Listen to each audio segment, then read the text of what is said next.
চিৰমাতা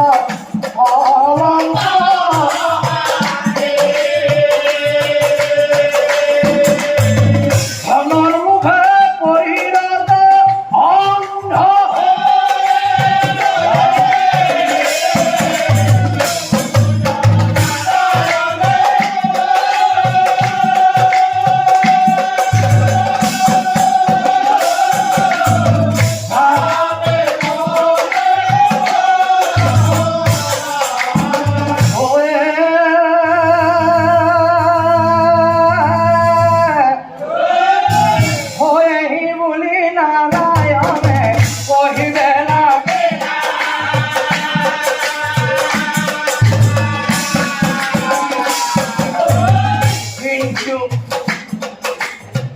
এই কথা ধৰ্ম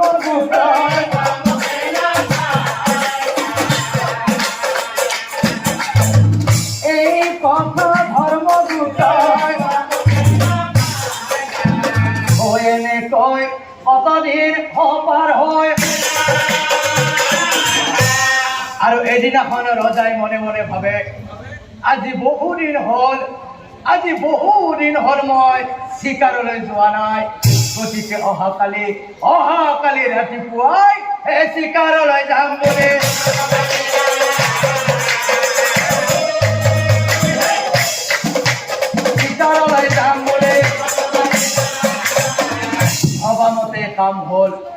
ভবামতে কাম হল হাতে ধন লৈ ধর্মগুপ্তরাই বনর মাঝে চলি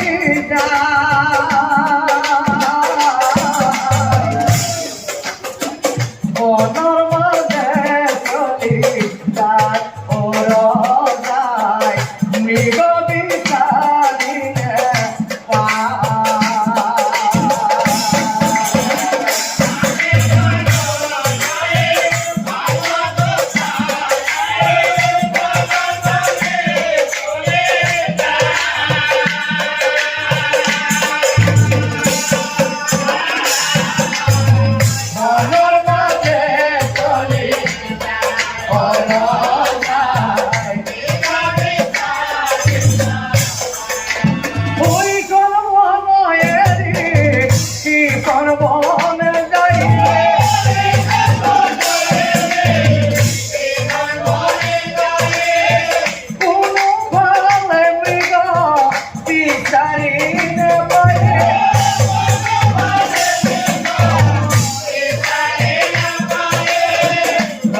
মনে মনে ভাবে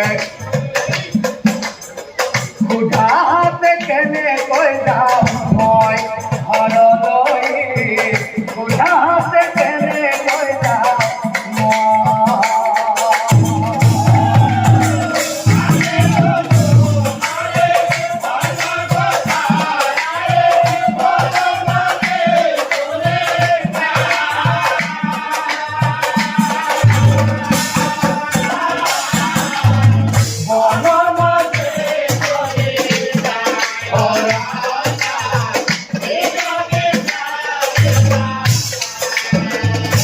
মৃগ বিচাৰিয়া ৰজাই ভাগৰিব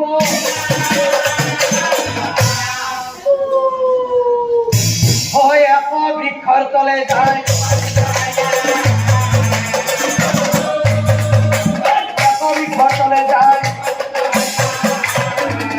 দেখে ৰজাই সূৰ্য অস্ত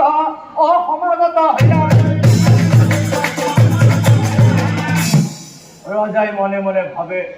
যিহেতু গধূলি হল এতিয়া আৰু মই হৰিণৰ আশা বাদ দি ঘৰলৈ যোৱাই ভাল হ'ব ঘৰলৈ যোৱাৰ আগত এই বৃক্ষৰ তলতে মই কিছু সময়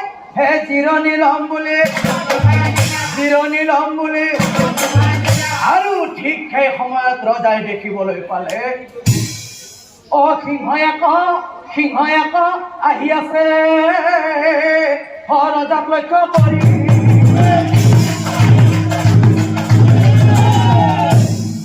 খাওঁ মুটি ধৰি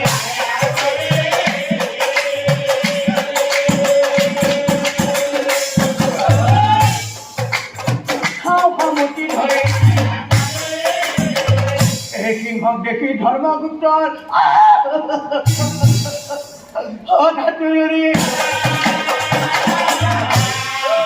কি উপায় কৰিম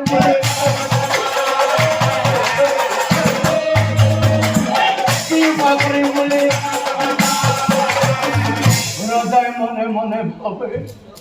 আজি সিংহৰ হাতৰ পৰা বাচিব লাগিলে মই পলাই যোৱাই ভাল হ'ব কিন্তু সিংহৰ আগত পলাই জানো মই বাচিব পাৰিম নাই নোৱাৰো গতিকে কি কৰা যায় ঠিক আছে বনৰ ৰজা সিংহই গছত উঠিব নোৱাৰে সেইকাৰণে মই এই গছডালতে উঠাই ভাল হ'ব হেন ভাবি ধৰ্মগুপ্তই গছটো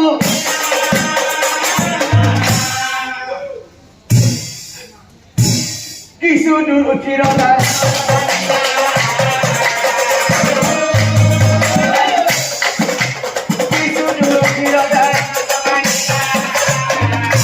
যিহেতু বনৰ ৰজাই গছত উঠিব নোৱাৰে গতিকে মই ইয়াতে কিছু সময় জিৰণি লম মোক নাপালে বনৰ ৰজা বনলৈ গুচি যাব আৰু ময়ো হৰিণৰ আশা বাদ দি ঘৰলৈ যোৱাই ভাল হ'ব নাই এই বেটাই তলৰ পৰা জাপ মাৰি লাগ পাবও পাৰে গতিকে মই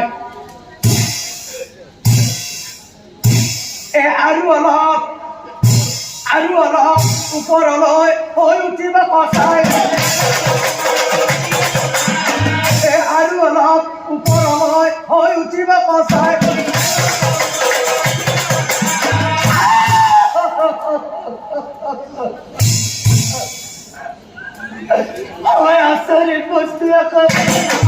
আচৰিত বস্তু আকৌ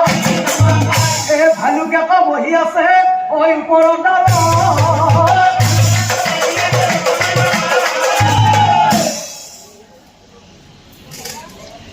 ৰজাৰ ভালে চাই আছে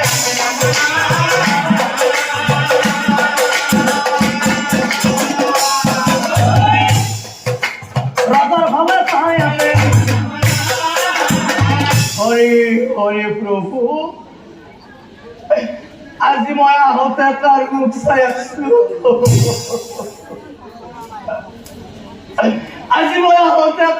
চাই আছো এতিয়া মই তললৈ যাম সিংহই খাব আৰু যদি মই ওপৰত থাকো ভালুকে বেলকাব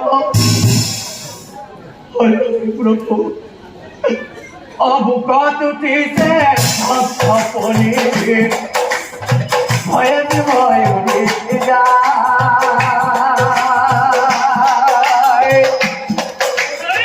অসুৰ হাতৰ পৰা কেনেকৈ আছো আজি মোৰ ঘৰলৈ উপায় নাই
দেখি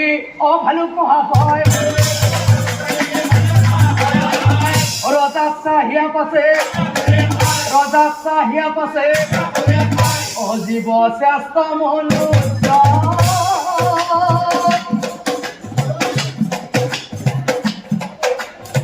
ধৰ্মগুপ্তৰাই ভয় নকৰিবা তুমি গুণা কম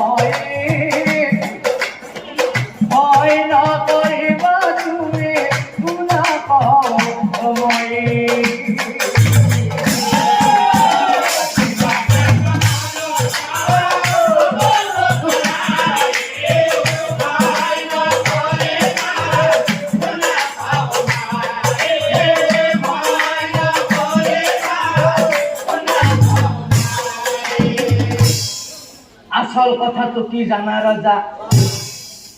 এ বনৰ মাঝে আছিলো মই বনৰ মাঝে আছিলো মই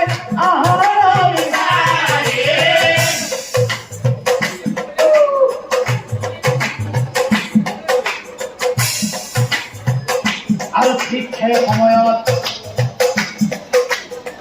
মোক দেখিব নৰজাই আহিল তকে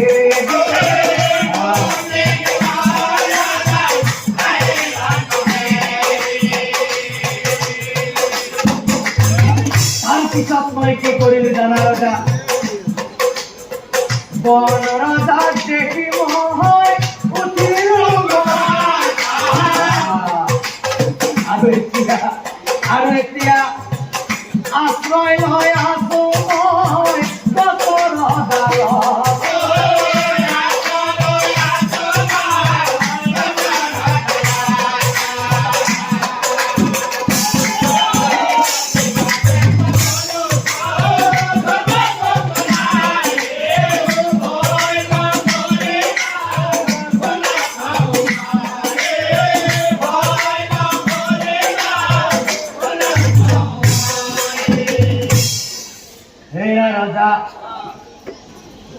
তুমিও যিহেতু সেই বন ৰজাৰ ভয়তে গছত উঠিছা মোৰো একে দশা ৰজা মোৰো একে দশা ময়ো সেই বন ৰজাৰ ভয়তে গছত উঠিছো কিন্তু ৰজা তুমি হলা জীৱশ্ৰেষ্ঠ মনুষ্য আৰু মই হলো বনৰ পশু আমি দুয়োটা কাম কৰো আমি দুয়ো এই গছৰ ডালতে বন্ধুত্ব হওঁ আমি দুয়ো বন্ধুত্ব হৈ ওৰাই ৰাতি গছৰ ডালত আমি উজাগৰে থাকি লাভ নাই কিছু সময় তুমি টোপনি মাৰিবা মই পহৰা দিম আৰু তাৰপিছত কিছু সময় মই টোপনি মাৰিম তুমি পহৰা দিবা হ'ব নহয় ৰজা এই প্ৰথমতে ধৰ্মগুপ্ত হয় নিদ্ৰাত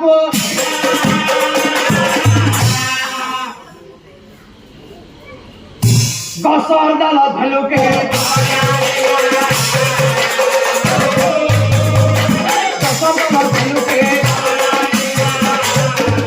মধ্যৰাতি ভালুকে বন্ধুক মাতা বন্ধু ঐ উঠা এইবাৰ মোৰ পালা পৰিছে গতিকে তুমি টোপনি মাৰো মই তাৰপিছত ভালুকে নিদ্ৰাত লগে সেই তলৰ পৰাই সেই সিংহটোৱে ৰজাক চাহিয়া পাতে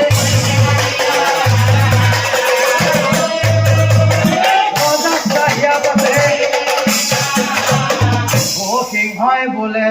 শুনা ৰজা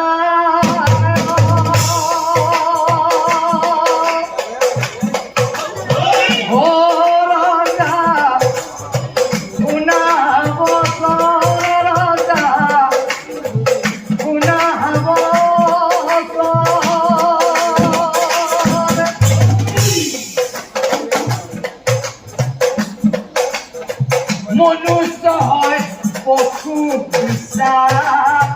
বৰকি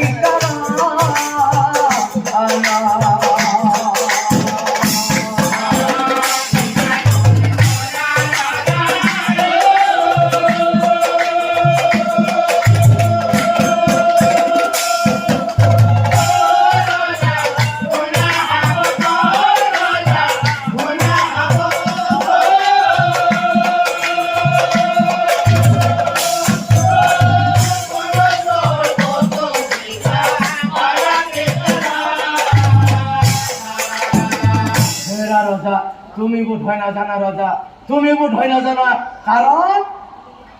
এ পেট ভৰাই খায়া দিছে কি ৰজা অলপমান আগতে ৰজা গতিকে ৰজা তাৰ এতিয়া ভোক লগা নাই আৰু যেতিয়াই সি টোপনিৰ পৰা উঠিব তাৰ ভোক লাগিলে সি তোমাক খাব